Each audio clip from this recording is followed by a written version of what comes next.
दोस्तों जय हिंद। मैं हूं रवि शुक्ला और आप मेरे साथ देख रहे हैं the new Bharat. The new Bharat की तरफ से हम उम्मीद करते हैं आप जहां भी हैं स्वस्थ हैं, मस्त हैं और व्यस्त हैं। द न्यू भारत और कौशलम ट्रस्ट के संयुक्त तत्वाधान में हम महाभारत 3 महाभारत कथा लेकर के आते हैं, जिसके भीतर में श्रीमती लीना मेहंदले जी, जो कि देश की बहुत महत्वपूर्ण प्रशासकीय अधिकारी रह चुकी हैं, साथ ही साथ कुशल संगठक के रूप में अपनी एक अलग छवि रखती हैं। देश की भिन्न सांस्कृतिक, सामाजिक, शैक्षणिक संस्थाओं में महत्वपूर्ण पदों पर हैं। ऐसी शख्सियत हमारे साथ महाभारत के भिन्न पात्रों को लेकर के आपके बीच आती है। एक बार पुनः आज हमारे साथ में लीना जी और मधुकर सिद्धय जी उपस्थित है। मैं आप दोनों का द न्यू भारत के इस पटल पर स्वागत और आपके स्वागत के साथ में मैं उन दर्शकों का स्वागत करना चाहूंगा जो हमारे साथ अभी जुड़े हैं और जो बाद में जुड़ेंगे। हमारी कथा शुरू है गुरुवंश के दिग्गज ययाति थी। तो कुरुवंश के दिग्गज ययाति तक आज की इस कथा में पहुंचने से पहले रास्ता होकर जाता है सिद्धय जी से। मैं आपसे अनुरोध करूंगा कि आप शंखनाद के साथ, श्लोक के साथ आज के इस कार्यक्रम का शंखनाद करें और हम कार्यक्रम को फिर आदरणीय लीना जी के साथ आगे बढ़ाते हैं। स्वागत सर। नमस्ते जी, सभी दर्शकों को और रवि जी को और लीना जी को मेरा प्रणाम। पहले प्रार्थना बोलता हूँ। शंखादौ चंद्रदैवत्यम कुक्षो वरुण देवता पृष्ठे प्रजापतिश्चैव अग्रे गंगा सरस्वती त्रैलोक्ये यानि तीर्थानि वासुदेवस्य चाज्ञया शंखे तिष्ठन्ति विप्रेन्द्र तस्मात् शंख प्रपूजयेत् मम पुरा सागरोत्पन्नो विष्णुनाम विधृतः करे नमितः सर्वदेवेश्च पांचजन्य नमोस्तुते। ओम पांचजन्याय विद्महे पावमानाय धीमहि तन्नः शंख प्रचोदयात्। ओम शंखाय नमः।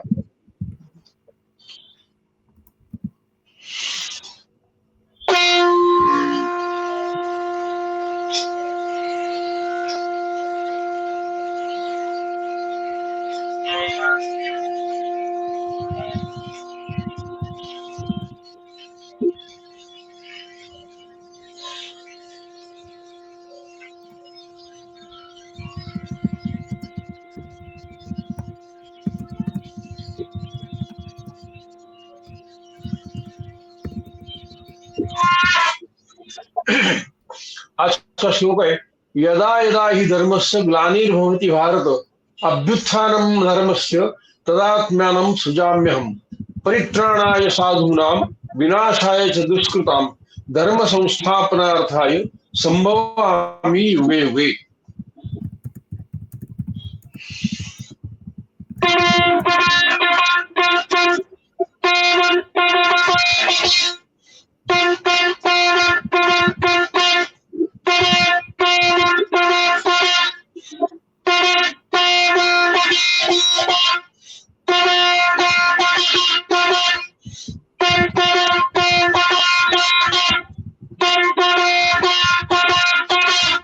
धन्यवाद।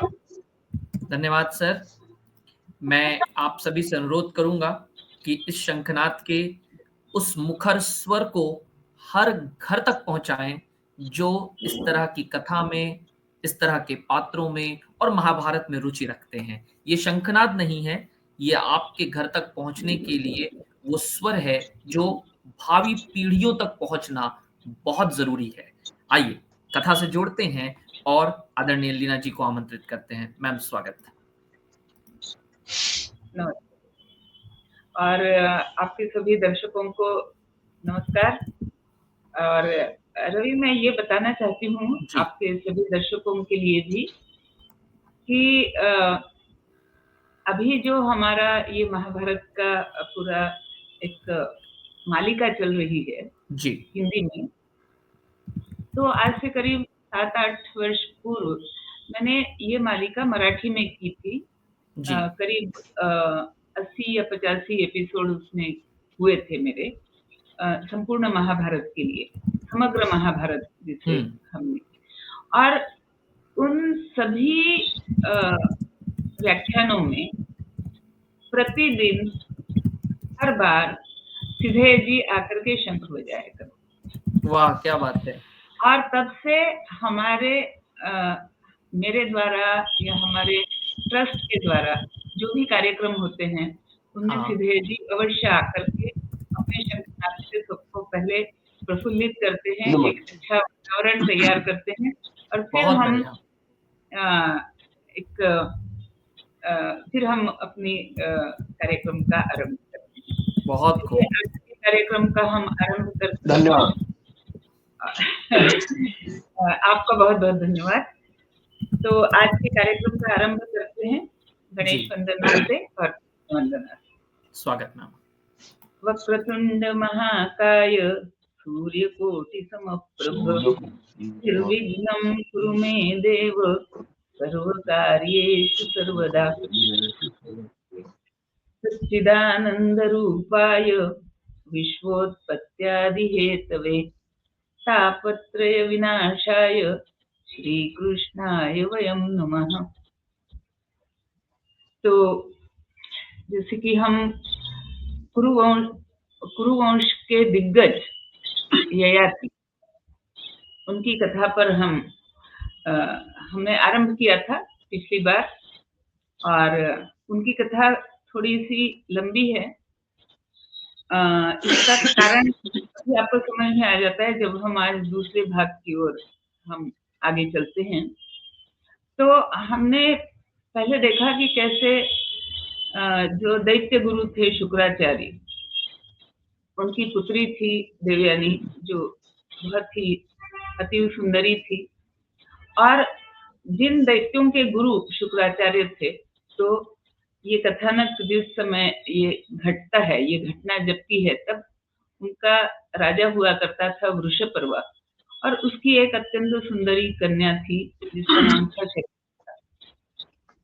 और वैसे तो देवयानी और शर्मिष्ठा दोनों सखियां थी, लेकिन कहीं ना कहीं दोनों का अपने अपने हिसाब से अपने अपने गुणों के प्रति थोड़ा बहुत अहंकार भी था। और हमने ये देखा कि कैसे शुक्राचार्य से संजीवनी विद्या सीखने के लिए जो देवों के गुरु हैं बृहस्पति, उनका बेटा कच्च शुक्राचार्य के पास आता है और कैसे इस पूरी घटना में वह संजीवनी विद्या सीखता है। उसके द्वारा शुक्राचार्य को जो मृत हो चुके हैं उनको जीवन दान दिया जाता है, लेकिन उसकी विद्या फलवती नहीं होगी ऐसा शाप भी देवयानी की तरफ से दिया जाता है, क्योंकि कच्च ने देवयानी के विवाह प्रस्ताव को ठुकरा दिया और इस प्रकार कच्च वापस स्वर्गलोक में तो चला जाता है, लेकिन उस विद्या का उपयोग वह देवताओं के लिए नहीं कर पाएगा, ऐसी स्थिति निर्माण हो जाती है। और इधर देवयानी और शर्मिष्ठा फिर से पहले की तरह अपना सख्य निभाते हुए आनंद मग्न होते हुए वन विहार करने के लिए जाती हैं। वहां पर थोड़ी सी बहस, थोड़ा सा झगड़ा, थोड़ा सा अहंकार, और उस अहंकार के फलस्वरूप शर्मिष्ठा की जो दासियां हैं, क्योंकि शर्मिष्ठा राजपुत्री है, तो उसके साथ वो जहाँ जाती है उसके साथ उसकी दासियां भी चलती हैं, जबकि देवयानी जो है वो शुक्राचार्य की कन्या है और शुक्राचार्य जो है वो संपत्ति नहीं रखते, इसलिए देवयानी की ऐसी कोई सखियां हो ऐसा नहीं है। तो ये सारी सखियां मिलकर के देवयानी को एक कुएं में ढकेल देती हैं और खुद वापस चली जाती हैं। और फिर ययाति राजा वहां से गुजर रहा है, जो कि नहुष, सम्राट नहुष का पुत्र है। और सम्राट नहुष किसके पुत्र हैं? तो सम्राट नहुष स्वतः चंद्रमा के पौत्र हैं। तो ये जो चंद्रमा का वंश है, तो चंद्रमा के बाद उनका पुत्र और फिर उसके बाद नहुष चंद्रमा का पुत्र हुआ, फिर उसके बाद नहुष का पुत्र ययाति। इस प्रकार ये चंद्रवंश की परंपरा जो है ये चली आ रही है। अब इसको मैंने कुरुवंश का दिग्गज ये नाम क्यों दिया? इसका भी कारण है कि जिस चंद्रवंश में नहुष हुए, ययाति हुए, हालांकि वो दोनों भी बड़े ही पुण्यात्मा और अच्छे राजा सिद्ध हुए, लेकिन उनके कई पीढ़ियों बाद जो कुरु जो उनका राजा हुआ उसी वंश का, उसका यश भी बहुत अधिक था। तो उस यश के कारण वह पूरा वंश जो है वो नहुष का वंश या चंद्र वंश या ययाति वंश या पुरु वंश नहीं कहला करके कुरु वंश कहलाता है। तो उन कुरु की कहानी भी हम देखेंगे। तो हम इस बात तक यहाँ तक हम पहुंचे कि ययाति ने चूंकि कुएं में से देवयानी को निकाल करके उसे बचाया और फिर देवयानी ने उसके साथ विवाह का प्रस्ताव रखा कि आपने मेरा हाथ पकड़ करके कुएं से खींचा है, मुझे ऊपर लिया है, तो आप मेरा पानी ग्रहण एक तरह से कर चुके हैं इस प्रकार से। और शुक्राचार्य ने भी उस विवाह को मान्यता दी। लेकिन उस विवाह के समय मतलब मैं पिछली बार की कथा को संक्षेप में दोहरा रही हूँ कि उस विवाह के होने के समय देवयानी ने अपने पिता से एक बात और कही। जैसे उसने पहली मांग रखी कि ये ययाति राजा हैं, क्षत्रिय वंश के हैं, लेकिन इनसे विवाह करने की आप मुझे अनुमति दीजिए। उसी तरह से दूसरी बात उसने ये रखी कि जो शर्मिष्ठा जिसने मेरा इस तरह से अपमान किया और ये कह करके अपमान किया कि तुम्हारे पिता तो ऐश्वर्य संपन्न नहीं है जैसे कि मेरे पिता ऐश्वर्य संपन्न है, इसलिए तुम मेरे से श्रेष्ठ नहीं हो सकती। इस प्रकार बात करके उसने आपका अपमान किया है। तो मैं चाहती हूँ कि आप तत्काल ये दैत्य गुरु का पद छोड़ करके आप यहाँ से निकल जाएं। तो शुक्राचार्य इसके लिए तैयार हो गए। उन्होंने वृषपर्वा के पास संदेश भिजवाया। वृषपर्वा बड़ी चिंता में पड़ गया और दौड़ करके आया गुरुजी को मनाने के लिए। और गुरुजी ने कहा कि मैं तो मान जाऊं, पर मेरी बेटी है देवयानी, उससे तुम्हें मनाना पड़ेगा। तो जब वृषपर्वा ने देवयानी को मनाने का प्रयत्न किया तो देवयानी ने एक शर्त रखी। वो शर्त ये थी कि जिस राजा के पास राजा के साथ विवाह करके मैं जा रही हूँ, तो उस समय शर्मिष्ठा मेरे साथ दासी बन करके चलेगी। तो दैत्य कुल की रक्षा के लिए शर्मिष्ठा ने इस शर्त को स्वीकार कर लिया और एक प्रकार से उसने अपना बलिदान करके वो देवयानी के साथ वो भी चली गई। इस प्रकार ययाति जब अपने राज्य में वापस पहुंचता है तो उसके साथ उसकी पत्नी है देवयानी और उसके पत्नी की कहो तो सखी कहो तो दासी वो भी है। वो भी अपने आप में एक अद्भुत सुंदरी है। और देवयानी उसे आदेश देती है कि तुम मेरे महल से थोड़ी दूर पर एक उपवन है, वहां पर तुम अपनी कुटिया बना करके तुम वहां रहो और वहां से आ जाया करो मेरी सेवा में। तो इस प्रकार उनका घटनाक्रम आगे चलता है और ययाति और देवयानी इनके दो पुत्र होते हैं। एक का नाम है यदु और एक का नाम है तुर्वसु। तो ये यदु वही यदु हैं जिनके वंश को आगे चल करके यदु वंश नाम पड़ा।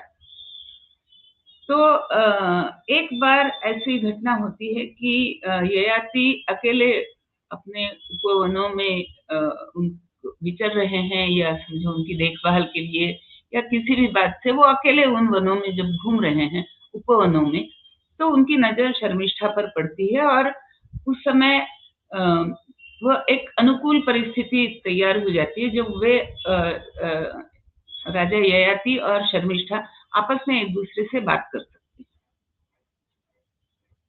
तो शर्मिष्ठा उनसे उनके ययाति के सामने बहुत याचना करती है कि आप पत्नी के रूप में आप मेरा स्वीकार करिए। तो ययाति कहते हैं कि ये दो कारणों से संभव नहीं है। पहला तो ये कि देवयानी मेरी पत्नी है और मेरा एक विवाह हो चुका है, तो ये मुझे उचित नहीं लगता कि मैं और एक विवाह करूं। और दूसरी बात यह है कि अगर मैं ऐसा करूं तो देवयानी इतनी अधिक रुष्ट हो जाएगी कि उसके क्रोध को फिर ना तुम पचा पाओगी ना मैं पचा पाऊंगा। इसलिए इस तरह का प्रस्ताव अनुचित है। लेकिन फिर भी शर्मिष्ठा के बहुत आग्रह करने पर वो उसके साथ गंधर्व विवाह मतलब लोगों से छिप करके जो विवाह किया जाता है उस प्रकार का विवाह ययाति और शर्मिष्ठा का होता है। और शर्मिष्ठा का एक पुत्र भी होता है। तो जब देवयानी को ये पता चलता है कि शर्मिष्ठा को एक पुत्र की प्राप्ति हुई है, तो देवयानी उससे पूछती है कि तुम्हें इस तरह से कैसे एक पुत्र की प्राप्ति हो सकती है, कैसे तुम्हें संतान हो सकती है। तो शर्मिष्ठा बताती है कि यहाँ पर शर्मिष्ठा थोड़ा सा असत्य बोल जाती है। वो कहती है कि मेरे जीवन में एक बहुत ही तेजस्वी ऋषि पुत्र का पदार्पण हुआ और उनके साथ मैंने कुछ समय बिताया, उसके कारण मुझे ये पुत्र प्राप्ति हुई है। तो देवयानी उसकी बात को मान लेती है, कहती कि चलो कोई बात नहीं। फिर इसी तरह से समय बीतता है और एक एक करके शर्मिष्ठा के 3 पुत्र होते हैं। उनके नाम है द्रयु, अनु और पुरु। तो एक बार ऐसा संयोग होता है कि ययाति और देवयानी उन उपवनों में घूम रहे होते हैं और देवयानी अचानक देखती है कि 3 बड़े तेजस्वी बालक हैं जो कि वहां पर विचरण कर रहे हैं, घूम रहे हैं। तो देवयानी उनसे पूछती है कि बच्चों तुम कौन हो, तुम अपना परिचय दो, तुम्हारे माता पिता कौन हैं। तो जो बच्चे हैं वो ययाति की तरफ उंगली दिखा करके कहते हैं कि हमारे पिता तो ये हैं। और तुम्हारी माता? तो अपनी माता का नाम बताते हैं, शर्मिष्ठा। तो देवयानी को बड़ा क्रोध आता है और चूंकि ययाति भी उन पुत्रों के साथ उस तरह से व्यवहार नहीं करता जैसा कि वो अन्य समयों पर किया करता है, तो बच्चे भी थोड़ा सा रुष्ट हो जाते हैं और वो अपनी माँ के पास जाते हैं और उसके साथ साथ ययाति और देवयानी भी जाते हैं। और फिर जब देवयानी उससे पूछती है कि तुम सच सच बताओ, तो वो बताती है कि ययाति का और मेरा हमने गंधर्व विवाह किया और मैं इसे अनुचित नहीं मानती क्योंकि मैं तुम्हारी सखी हूँ। तो अगर मेरा विवाह किसी दूसरे के साथ नहीं होता है तो सखी का पति मेरा पति, और इस तरह से तो मुझे ये अनुचित नहीं लग रहा है कि मैंने जो किया। लेकिन देवयानी कहती है लेकिन मुझे तो अनुचित लग रहा है और अब मैं ययाति को कहती है कि अब मैं यहाँ आपके यहाँ नहीं रह सकती, तो वो मैं जा रही हूँ। इसलिए वो अपने पिता के पास वापस जाने लगती है। तो ययाति को इतना तो समझ में आ गया कि एक बहुत बड़ा कांड हो गया अब। तो वो भी देवयानी के पीछे पीछे जाता है ताकि उसे मनाया जाए या शुक्राचार्य को कुछ समझाया जाए। लेकिन जैसे ही देवयानी पहुंचती है शुक्राचार्य के पास और उनको ये सारा विवरण बताती है, तो शुक्राचार्य तत्काल ययाति को शाप देते हैं कि मतलब तुमने जिस वासना में पड़ करके शर्मिष्ठा के साथ विवाह किया या संबंध बनाए, तो मैं तुम्हें ये शाप देता हूँ कि अब से तुम वह उपभोग लेने के लायक नहीं रहोगे, तुम वृद्धावस्था को प्राप्त होगे। तो ये शाप सुनते ही ययाति तो तत्काल उसका शरीर जो है वो बुढ़ापे की तरफ बढ़ने लगता है, शरीर में झुर्रियां पड़ जाती हैं इत्यादि। तो जो बिल्कुल एक तेजस्वी देवताओं के समान युवा एक राजा जो दिख रहा था, वो पलक झपकते ही वो वृद्ध के रूप में सामने आता है। तो ययाति फिर भी शुक्राचार्य से बहुत याचना करता है और अंत में वो ये कहता है कि अगर मैं इस तरह से वृद्ध बना रहा तो फिर आपकी पुत्री को भी सुख की प्राप्ति नहीं होगी, इसका भी आप विचार करिए। तो शुक्राचार्य कहते हैं कि ठीक है, एक शर्त पर कि तुम आगे से देवयानी के प्रति ही समर्पित रहोगे और उसके साथ कोई धोखा नहीं करोगे। इस शर्त पर मैं तुम्हें एक रास्ता बता सकता हूँ। वो रास्ता क्या होगा कि यदि कोई तुम्हारा पुत्र तुमसे अपनी वृद्धावस्था को एक्सचेंज करने के लिए तैयार हो जाए, यानी उसकी युवावस्था तुम ले लो और तुम्हारी वृद्धावस्था उसे दी जाए, इस तरह से अगर तुम्हारा कोई पुत्र इसके लिए अगर हाँ कहता है, तो 1000 वर्ष तक तुम उसकी युवावस्था को तुम ग्रहण कर सकोगे और उस काल में उसे वृद्ध बन करके रहना पड़ेगा। तो ययाति कहता है कि बहुत उचित है, अब मुझे संतुष्टि हुई कि मैं वापस युवा बन सकता हूँ। तो ययाति और देवयानी वापस आते हैं और ययाति को बहुत एक उसे ये कहीं ना कहीं एक उसके मन में ये आशा है, ये विश्वास है कि मेरे 5 पुत्र हैं तो कोई ना कोई तो मेरी सहायता कर ही देगा। लेकिन सबसे पहले वो अपने सबसे बड़े पुत्र यदु से पूछता है कि क्या तुम मेरी वृद्धावस्था को लेकर के अपनी युवावस्था तुम मुझे 1000 वर्षों तक दे सकते हो। तो यदु मना कर देता है। वो कहता है कि मैं 1000 वर्षों तक का बुढ़ापा जो है उसको मैं नहीं झेल पाऊंगा, ऐसा मुझे लगता है, और इसके लिए मैं तैयार नहीं। तो ययाति बड़ा दुखी हो जाता है, क्रोधित भी हो जाता है। वो कहता है कि तुम मेरे सबसे बड़े पुत्र हो और एक प्रकार से मेरे उत्तराधिकारी भी हो, लेकिन जो उत्तराधिकारी है उसके साथ कुछ कर्तव्य भी होते हैं। क्योंकि तुम उन कर्तव्यों से तुम मुंह मोड़ रहे हो, तुम पिता की आज्ञा का पालन नहीं कर रहे हो, या पिता को जिससे आनंद मिले ऐसा काम तुम नहीं कर रहे हो, तो मैं तुम्हें अपने उत्तराधिकार से वंचित करता हूँ। तुम या तुम्हारी संतति मेरे राज्य पर अधिकार नहीं प्राप्त कर सकेगी।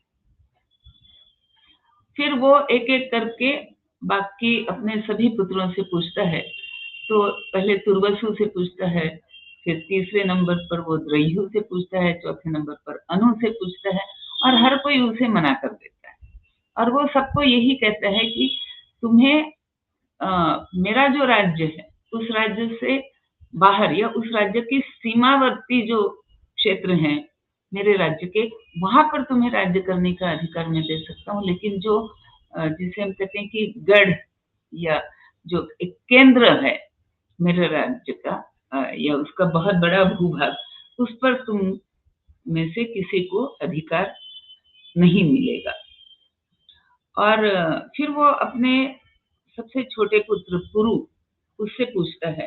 तो पुरु कहता है कि पिताजी आपकी आज्ञा मेरे लिए प्रमाण है, आप यदि चाहते हैं कि मैं अपनी युवावस्था आपको दूं और आपकी वृद्धावस्था को मैं ले लूं तो मुझे स्वीकार है। तो ययाति बड़ा प्रसन्न होता है और वो कहता है कि और शुक्राचार्य ने कहा था कि मेरा नाम स्मरण करके तुम अपनी अवस्था को आपस में बदल सकते हो। तो इस प्रकार पुरु हो जाता है वृद्ध और ययाति हो जाता है युवा।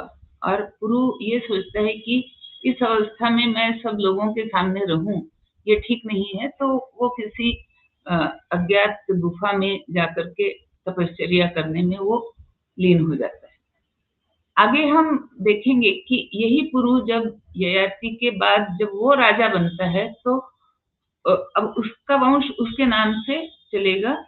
जो चंद्रवंश से जो शुरू होता है, तो पुरु के आते आते उसका नाम पड़ जाता है पुरु वंश। और उसी वंश में बहुत आगे चल करके जो दूसरा राजा होता है कुरु, तो इसलिए वही वंश आगे चल करके कुरु वंश भी बनता है। और कुरु वंश कहलाने के बाद आगे चल करके उसी वंश में एक और बहुत बड़ा राजा होता है जिसका नाम है भरत। इसलिए यही वंश जो चला आ रहा है, यही वंश फिर भरत वंश भी कहलाने लगता है। और इसी भरत के नाम पर हमारे देश का नाम, मतलब हमारे देश का नाम भारत किस किस के नाम पर पड़ा, तो 3 कथाएं आती हैं। और चौथी एक, जिसे हम कहते हैं कि एक चौथा भी अर्थ है कि क्यों हमारे देश का नाम भारत पड़ा। तो एक कहानी ये है कि ये जो ययाति, पुरु, कुरु, इस वंश में जो भरत नाम का राजा हुआ, दुष्यंत और शकुंतला का बेटा, जिनकी कथा के आधार पर कालिदास ने एक महाकाव्य लिखा है शाकुंतल, तो वह भरत है। उसके कारण हमारे देश का नाम भारत पड़ा, ऐसा भी कहा जाता है, जो कि सम्राट है, शक्ति का वो द्योतक है। दूसरा भरत जो कि राम के प्रति पूरी तरह से समर्पित है, और राम के वनवास जाने के बाद, हालांकि कैकेयी के मांग के कारण अब उसका अधिकार है कि वो राजा बने, लेकिन वो नहीं बनता है। वो कहता है कि राज्य मेरे भाई का ही है। तो त्याग की मूर्ति, त्याग और तप की मूर्ति है यह भरत। तो उसके नाम पर भी हमारा नाम भारत पड़ा, ये भी हम कह सकते हैं। और तीसरा भरत जो हमारे इतिहास में हुआ, उसका नाम है, जिससे आगे जड़ भरत नाम से कहा जाने लगा, जो महाज्ञानी है। तो एक महाज्ञानी भरत, एक महाशक्तिवान भरत और एक महात्यागी भरत, इन तीनों के नाम से हमारे देश का नाम भारत पड़ा। और एक चौथी जो संभावना है वो ये है कि भारत, इस शब्द की अगर हम व्याख्या करते हैं तो भा का अर्थ होता है प्रकाशमान, जो चमकता हो। तो ऐसे ज्ञान के प्रकाश में जो समाज रत है, या जो राष्ट्र रत है, उस राष्ट्र का नाम भारत। तो इस तरह से व्याख्या करेंगे। लेकिन कहने का अर्थ ये है कि जो हमने इस आख्यान का शीर्षक दिया कि कुरुवंश के दिग्गज, तो कौन कौन जो दिग्गज हैं उनके अभी मैंने नाम गिनाए, जैसे चंद्रमा, फिर नहुष राजा, फिर ययाति भी एक तरह से दिग्गज ही है, फिर पुरु उसका बेटा, फिर कुरु, फिर भरत। इस तरह से बड़े अधिकारी पुरुष इस वंश में हुए। और इसी वंश में आगे चल करके हम देखते हैं कि कौरव और पांडव, जिनके कारण मतलब जिनके बीच ये पूरा महाभारत हुआ, जिसका जो हमारी कथानक का जो मूल है, ये सारी तो बाकी की कथाएं हैं। तो इस प्रकार जब पुरु तपस्या के लिए किसी गुफा में चला गया और ययाति फिर से युवावस्था में आ गया, और उसने बहुत कई तरह से जो जिसको हम कहते हैं कि काम पुरुषार्थ, यानी उपभोग का पुरुषार्थ, तो उसने कई तरह से उपभोग किए। राजा था ही, धन उसके पास अपूर्त था, तो धार्मिक कार्य भी करना, यज्ञ, दान इत्यादि। तो उसके साथ साथ जो विषय हैं उनकी तरफ भी सारे विषयों का उपभोग, इंद्रिय सुख, ये सारा का सारा उसने 1000 वर्षों तक पूरा सुख उपभोगने के बाद फिर वो पुरु के पास जाता है और उससे कहता है कि अब हमारी अवस्थाओं का हम फिर से अदला बदली करेंगे। इस प्रकार पुरु फिर से युवा हो जाता है और ययाति फिर बूढ़ा हो जाता है। और ययाति जब पुरु का राज्याभिषेक करने लगता है तो कई लोग उससे पूछते हैं कि यदु का हक, यदु का अधिकार है, उत्तराधिकार है, उसे आप क्यों नकारते हैं? तो ययाति उन्हें पूरी कथा समझाता है और इस प्रकार पुरु का राज्याभिषेक होता है। तो यहाँ पर महाभारत में एक बड़ा सुंदर वर्णन है, जहाँ पर ययाति पुरु को उपदेश दे रहा है कि अब तुम राजा बनने वाले हो, मेरे राज्य के तुम उत्तराधिकारी हो, तो राजा को क्या करना चाहिए और क्या नहीं करना चाहिए, वो जो डूज एंड डोंट्स जो ययाति उसे बताता है, तो गुरु को वो ये बताता है कि मैंने तुम्हें समझाया कि कैसे प्रजा का हित किया जाता है, कैसे प्रजा की तरफ ध्यान दिया जाता है, पर व्यक्तिगत रूप में मैं तुम्हारे लिए एक राय मैं तुम्हें दे रहा हूँ कि जिन विषयों के उपभोग की लालसा के कारण मैंने ये शुक्राचार्य से वापस अपनी युवावस्था मांगी, और वो 1000 वर्ष मैंने उस युवावस्था का आनंद भी उठाया, लेकिन मैं अपने अनुभव से तुम्हें बता रहा हूँ कि ये जो विषय सेवन जिसे हम कहते हैं, यानी जो हमारी 5 इंद्रियां हैं और 5 कर्मेंद्रियां हैं, इनके बलबूते पर जिस आनंद को हम ग्रहण करने का या जिन उपभोगों को हम ग्रहण करने का प्रयास करते हैं, वे उपभोग सारे के सारे ऐसे हैं कि वे कभी मनुष्य को तृप्त नहीं करते। बल्कि जैसे आग में घी डालो तो आग और मतलब और भी ज्यादा आग भड़केगी, तो उसी प्रकार ये सारे विषयों का सेवन भी मनुष्य को तृप्त नहीं करता, बल्कि उसकी उपभोगों की इच्छा को और भी अधिक बढ़ाता है, और इसका कोई अंत नहीं। तो जो बुद्धिमान व्यक्ति है उसे यही चाहिए कि वो इस बात को समझे और उपभोग भी अपनी मर्यादा में ही रखे जाए। मेरी तरह नहीं कि 1000 वर्ष की कामना करी, वर भी पाया, उपभोग भी भोग लिए, लेकिन अब मैं समझ रहा हूँ कि ये जो हुआ ये उचित नहीं था मेरे लिए भी, और तुम भी ऐसा ना करना कि उपभोग के प्रति इतनी लालसा रखो कि कुछ ऐसा करो जैसा मैंने किया, क्योंकि इन उपभोगों की कभी भी तृप्ति नहीं हो सकती। ये बार बार तुम्हें मोहित करते रहेंगे कि हमें और चाहिए और चाहिए और। तो अब मैं तुम्हें राज्य दे रहा हूँ, और अब मैं वानप्रस्थ आश्रम का स्वीकार करके अब मैं वन गमन कर रहा हूँ, और वहां जाकर के अब मैं तपस्या करूंगा। और फिर ये कहा जाता है कि ययाति ने भी वन में रह करके 1000 वर्षों तक तपस्या की। अब हमें सुनने में थोड़ा अटपटा लगता है कि आज अगर हम देखते हैं तो एक सामान्यतया एक मनुष्य की आयु कितनी होती, 80, 100, कोई बहुत लंबा जी ले तो 120, इससे ज्यादा आज के दिन में हमारी आयु नहीं है इस काल में। ये भी हमारे ग्रंथों में उल्लेख आता है कि जैसे सत्ययुग, त्रेता युग, द्वापर युग, कली युग, तो हर युग में मनुष्य की आयु घटती है, मनुष्य की शक्ति घटती है, मनुष्य का आकार घटता है, और मनुष्य का धर्म भी घटता है।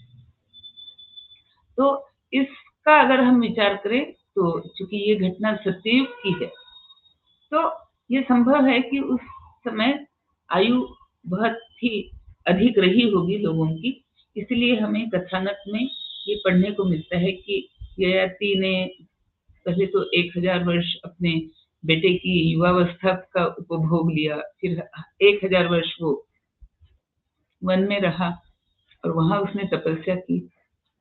तो वो 1000 या 2000 वर्ष उस बात को अगर हम छोड़ दें, तो ययाति ने वन में जो भी कुछ किया तो उसने इतनी उग्र तपस्या की कि केवल पहले अन्न त्याग करके केवल फल खा करके रहना, फिर फलों का त्याग करके केवल पानी पी करके रहना, फिर पानी का त्याग करके केवल हवा पर रहना, फिर हवा पर रहते हुए एक एक पैर पर खड़ा होकर के तपस्या करना। इस प्रकार बहुत अधिक उसने तपस्या करने के बाद उसे कहा गया कि अब तुम्हारी तपस्या इतनी अधिक है और इतना पुण्य तुमने कमाया है कि अब तुम देह त्याग करो और तुम्हें स्वर्गलोक की प्राप्ति हो रही है, तो तुम्हें हम स्वर्गलोक ले जाने के लिए आए हैं। इस प्रकार उसके सामने स्वयं स्वर्गलोक के दूत आए और उन्होंने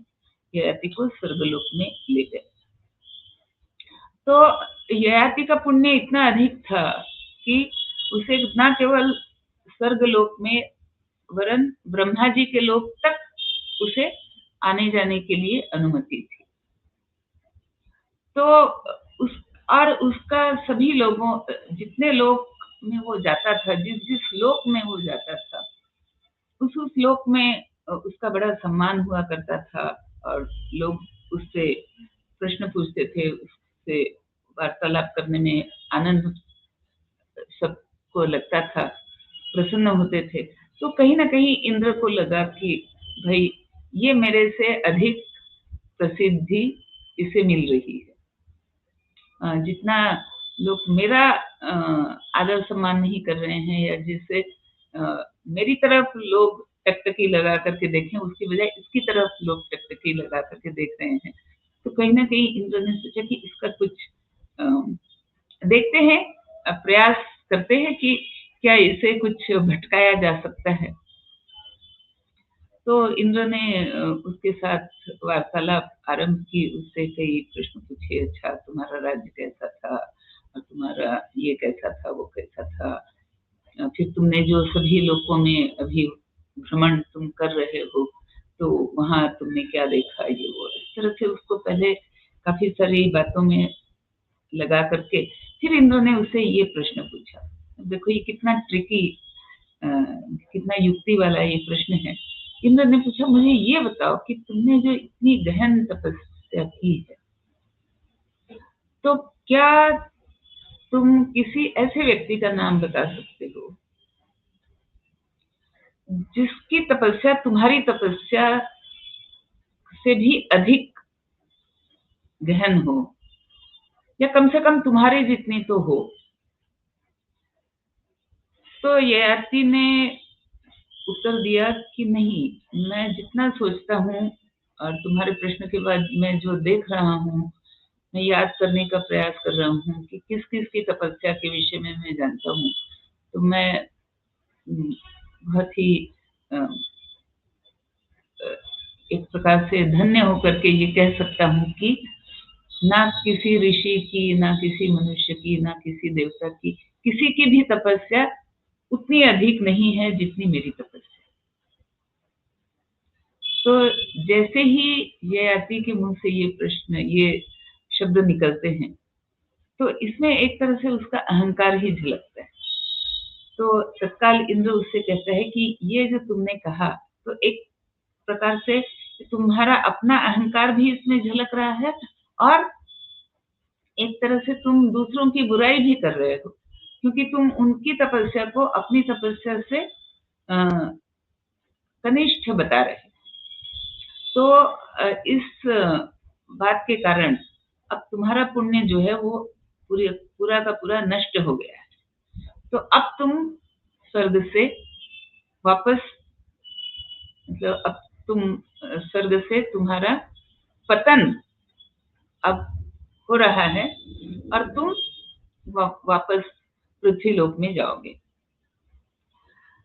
तो ययाति कहता है कि अच्छा चलो, मैं इसको स्वीकार करता हूँ, बस एक मेरी विनती है, उसको तुम मेरे लिए, वो सुविधा तुम मेरे लिए दे दो। तो इंद्र पूछता है क्या चाहिए। तो ययाति कहता है कि मैं ऐसे स्थान पर, पृथ्वी पर आकर के मैं ऐसे स्थान पर गिरूं या ऐसे स्थान पर मैं पहुंचूं जहां पर मुझे साधुओं की संगति मिले। तो इंद्र कहता है ठीक है, तुम जहां जाओगे वहां तुम्हें सज्जनों की संगति मिलेगी। तो ययाति स्वर्ग से जब गिरने लगता है, धीरे धीरे, समझो कि जैसे पैराशूट से कोई व्यक्ति बहुत धीरे धीरे धीरे उतरता है पृथ्वी पर, उसी तरह से ययाति भी धीरे धीरे धीरे उतर रहा है। और वो जहाँ पृथ्वी के पास जैसे आने लगता है, वैसे वो देखता है कि वहां पर 3-4 युवा भी नहीं, पर 3-4 व्यक्ति वहां पर एकत्रित हैं, आपस में वार्तालाप कर रहे हैं। तो उसमें से एक, जिसका नाम अष्टक है, वो ययाति को देखता है कि आकाश से धीरे धीरे एक व्यक्ति उतर रहा है और वो पृथ्वी के पास आ जाता है, लेकिन अभी उसके पांव जो है वो पृथ्वी पर नहीं टिके, मतलब वो पृथ्वी से ऊंचाई रखते हुए वो विचर सकता है। तो अष्टक को ये भान होता है कि ये जरूर कोई ना कोई पुण्यात्मा है। तो अष्टक उससे वार्तालाप करता है और अष्टक को ये समझ में आता है कि ये कोई बहुत ही केवल पुण्यात्मा नहीं, कोई बहुत ही इसके पास ज्ञान भी बहुत भंडार है। तो अष्टक उससे कई प्रश्न पूछता है, स्वर्गलोक के विषय में पूछता है, ब्रह्मलोक के विषय में पूछता है, तो कई लोगों के विषय में वो पूछता है। और वो पूछता है कि तुम अगर स्वर्गलोक में थे तो तुम नीचे क्यों आए पृथ्वी लोक पर? तो ययाति बताता है कि स्वर्गलोक में मेरा पुण्य जो है वो क्षीण हो गया, इसके लिए मुझे यहाँ पृथ्वी पर आना पड़ा।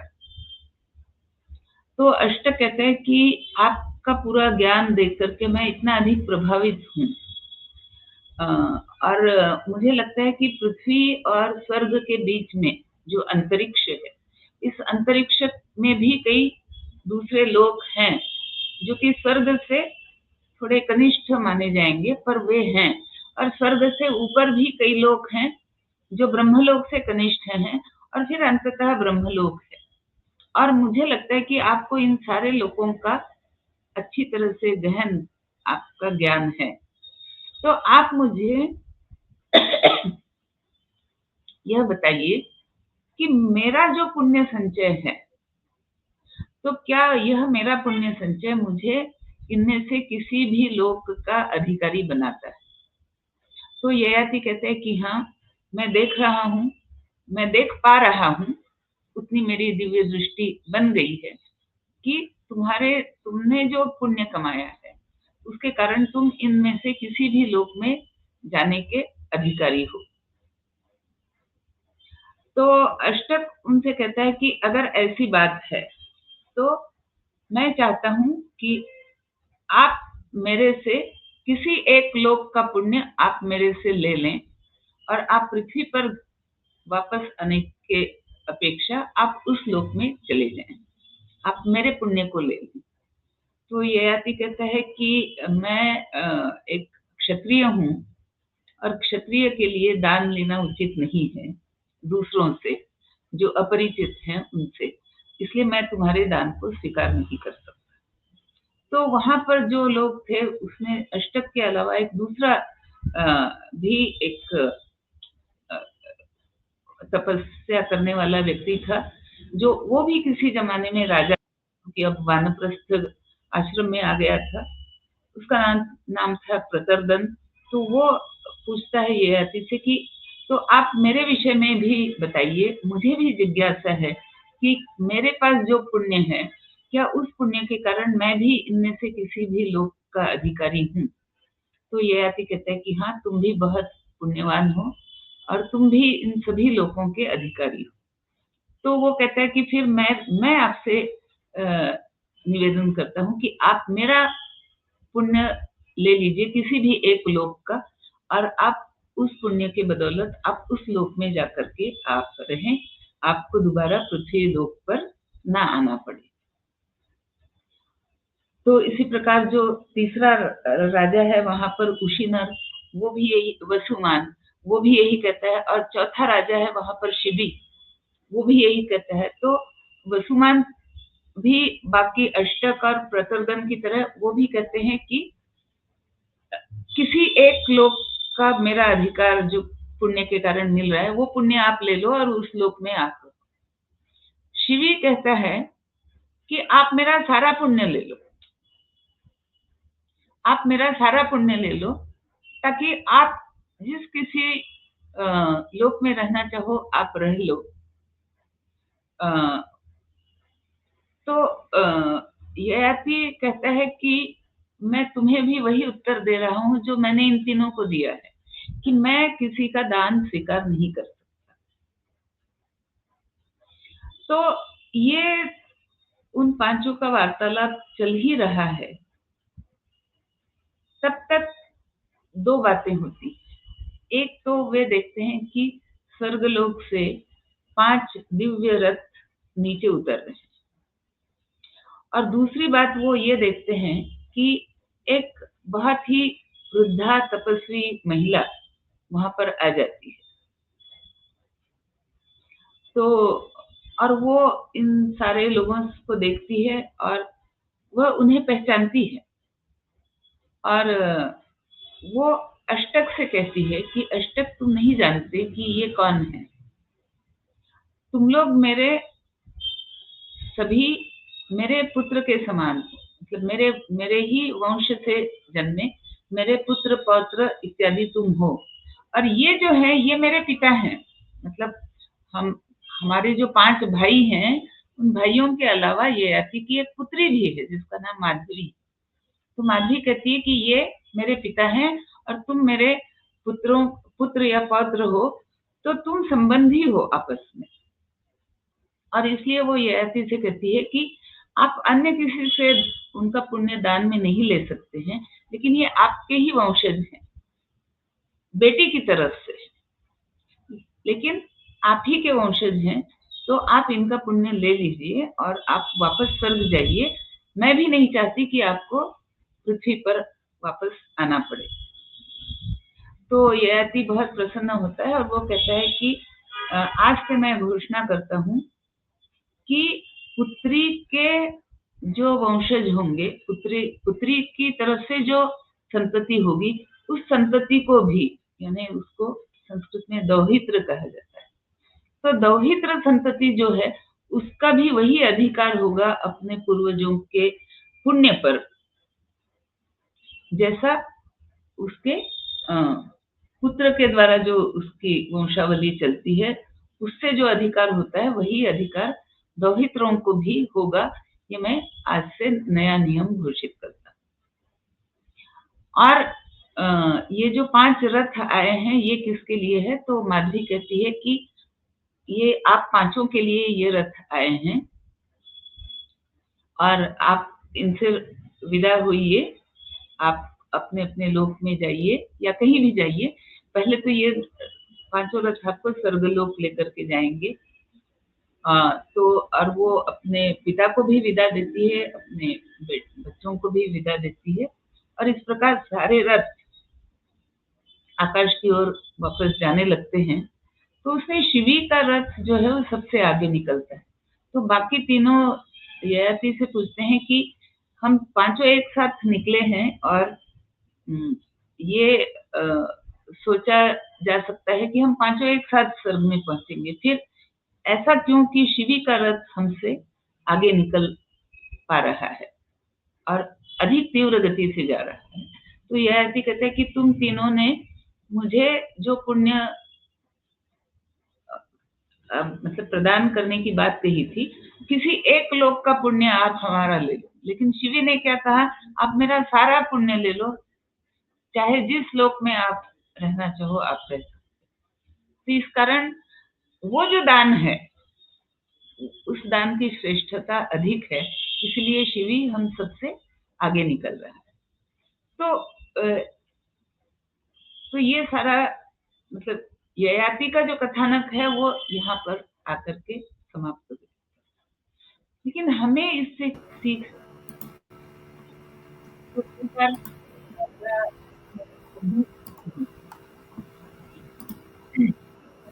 बड़ी सीख ये कि जितनी भी तुम विषयों का उपभोग कर लो, है ना, लेकिन ये उपभोग ऐसे हैं जिससे मनुष्य की तृप्ति नहीं होती। तो अगर मनुष्य को संतुष्टि चाहिए, तृप्ति चाहिए, तो वो इन विषयों में नहीं मिलेगी, वो कहीं और, उसका सोर्स जो है वो कहीं और महाभारत में या भागवत में अन्य जगहों पर ये आता है कि उसका जो सोर्स है, उस तृप्ति का जो सोर्स है वो भक्ति है, ना कि उपभोग। और दूसरी बात जिसे हम देखते हैं कि एक गुरु ही ऐसा है जो कि बड़े ही वास्तव में कहा जा सकता है कि जो स्थित प्रज्ञ, जो हम भगवत गीता में स्थित प्रज्ञ का उदाहरण देखते कि उसकी इस बात की कोई चिंता नहीं है कि अगर मेरा मेरी युवावस्था मेरे पिता को मैं दे दूं तो मुझे वृद्ध बन करके 1000 वर्षों तक रहना पड़ेगा, इसका कोई दुख गुरु के मन में नहीं है। वो बस इस बात पे खुश है कि मैंने पिता की प्रसन्नता का ध्यान रखा। तो ये भी एक बहुत बड़ा हमारे लिए एक संदेश है कि बाकी चारों पुत्रों ने अपना स्वार्थ देखा, लेकिन पुरु ने अपने पिता की प्रसन्नता की उसकी अपेक्षा रखी, उसकी तरफ देखा। तो ये पुरु का जो एक उत्तम चरित्र कहा जाए, वो भी हमारे लिए बड़ा एक आदर्श चरित्र कहा जाए। तीसरा हम देखते हैं कि स्वर्ग से ययाति को धकेलना है तो इंद्र क्या करता है? इंद्र उससे अपनी स्वयं की प्रशंसा वो करे, इसके लिए इंद्र उसे उद्युक्त करता है।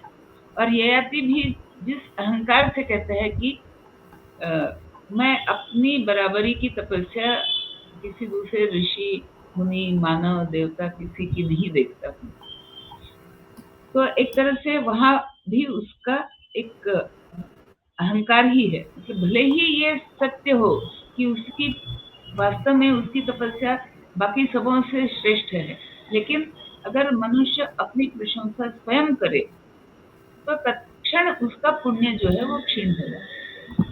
चौथी सीख जो ययाति ने स्वर्ग से गिरते गिरते उसने अपने आप को दोबारा संभाल लिया और उसने इंद्र से ये मांगा कि मैं जहाँ पृथ्वी पर गिरने वाला हूँ वहां पर मुझे सज्जनों की संगति मिली। तो सज्जनों की संगति के कारण ययाति दोबारा पृथ्वी पर उसे पैर भी नहीं टिकाने पड़े और वो दोबारा वापस स्वर्गलोक जा सके। तो सज्जनों की संगति, स्वयं की प्रशंसा ना करो, जितने भी विषयों का उपभोग करो वे कभी तुम्हें तृप्ति नहीं देंगे। और गुरु का चरित्र कि पिता की प्रसन्नता के लिए वो बड़े सहज भाव से उसने अपनी युवावस्था को छोड़ दिया। तो ये जो सारे गुण जो कि एक आदर्श के रूप में इस कथानक के माध्यम से हमारे सामने आते हैं। तो आज के परिप्रेक्ष्य में देखा जाए तो मुझे हमेशा लगता है कि ऐसे अगर हमारे पूर्वज रहे होंगे जो इन गुणों की महत्ता को समझते, तो हमें भी कहीं ना कहीं इन पर विचार करके इन गुणों की महत्ता को समझ करके हमें भी इन गुणों को अपनाने की आवश्यकता। आज हम यहीं पे रुकते हैं। ययाति की कथा समाप्त होती है, पर अभी गुरु की कथा है, फिर भरत की कथा है, उन पर भी हम अगले भागों में विस्तार से उस कथा को भी सुनेंगे। आज आपके सभी दर्शकों को राम राम, वंदे मातरम। बहुत धन्यवाद मैम, जिस तरह से आपने ययाति की कथा को और कथा के साथ में जो सीख प्राप्त होती है उस सीख को हम सभी के बीच में परोसा, प्रस्तुत किया। मुझे लगता है कि जिन पात्रों को लेकर के हम कहीं ना कहीं कल्पना मानने लग जाते हैं, हम उन पर बहुत अधिक ध्यान नहीं देते। कथानक कोई भी हो, पात्र कोई भी हो, दृष्टांत कोई भी हो, कहीं ना कहीं वो जीवन के भीतर बहुत बड़ी सीख दे करके जाते हैं। वह सीख जो हमारे वर्तमान को भविष्य के लिए बेहतर बनाने का कार्य करती है। ये तमाम जो ग्रंथ हैं, साहित्य हैं, ये इसीलिए उपलब्ध हैं कि हम वर्तमान में अपना करके भविष्य को अधिक बेहतर बना सकें। जो गलतियां हमने पूर्व में किताबों में पढ़ ली हैं, हमें उसे अपने जीवन में ध्यान रखना है कि उसे दोहराने से बचें। लीना जी ने जिस तरीके से ययाति की कथा उसके साथ में प्राप्त सीख को आप सभी के बीच परोसा, मैं आप सभी से अनुरोध करूंगा कि आप जिनके साथ भी संभव हो सके उनके साथ में इस कार्यक्रम की लिंक को, इस कार्यक्रम की वीडियो को साझा करें। मैं हमेशा कहता हूं, आप चैनल को सब्सक्राइब करें, आप फेसबुक पेज को लाइक करें। हमारा उद्देश्य बिल्कुल नहीं है, हमारा उद्देश्य है कि हम जो बात आप तक पहुंचाना चाहते हैं वो विषय, वो बात आप तक पहुंच सके और समाज का यदि 0.1% व्यक्ति तक भी हमारी बात पहुंचती है, तो इस मुहिम में जो हम 2020 से चलाने की कोशिश कर रहे हैं, उसमें हम सफल होंगे। मैं लीना जी और सिधय जी, आप दोनों का धन्यवाद ज्ञापित करता हूं, क्योंकि मधुकर जी के शंखनाद के साथ कार्यक्रम का शुभारंभ होता है और लीना जी के वंदे मातरम के साथ में हम समापन करते हैं। फिर मुलाकात करेंगे अगले कार्यक्रम में, तब तक के लिए आपसे अलविदा। धन्यवाद। जय हिंद।